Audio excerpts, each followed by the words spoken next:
ተከፈተ። አዎ ተከፈተ። ሰላም እንዴት ናችሁ የአልፋ ቲዩብ ቤተሰቦቼ? እንግዲህ በእኔ እስከዛሬ የተማራችሁ ተማሪዎች በተደጋጋሚ ሲጠይቁኝ የነበረ ጥያቄ አለ። እርሱ ምንድነው? ለምንድነው የዩቲዩብ ቻናል የማትከፍተው ቲቸር አቤል? ለምንድነው በሱ ማታስተምረን እያላችሁ ጥያቄ ባቀረባችሁልኝ መሰረት ይሄው ዝግጅቴን ጨርሼ ወደ እናንተ መጥቻለሁ። በዚህ ቻናል ብቻ ይጠቅማል ብዬ ማስበውን ለጀማሪዎች የአማርኛ እንዲሁም የእንግሊዘኛ ትምህርቶችን ሌሎች ትምህርቶችን ማስተምር ስለሆነ ቀድማችሁ ይህንን ቻናል ሰብስክራይብ በማድረግ እንዲሁም ደግሞ ለጓደኞቻችሁ ይማር ወይም ደግሞ ትማር ብላችሁ ለምታስቡት ወዳጃችሁ ሼር በማድረግ ቤተሰብነታችሁ እንድታሳዩኝ በአክብሮት እጠይቃለሁ።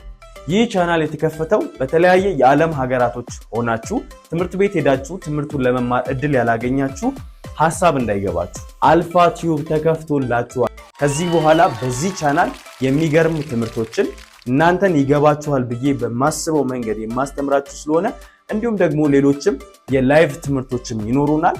ቤተሰብነታችሁን ስለምታሳዩኝ ከወዲሁ ለማመስገን እፈልጋለሁ። መልካም ጊዜ ይሁንላችሁ። አመሰግናለሁ። ቴንክ ዩ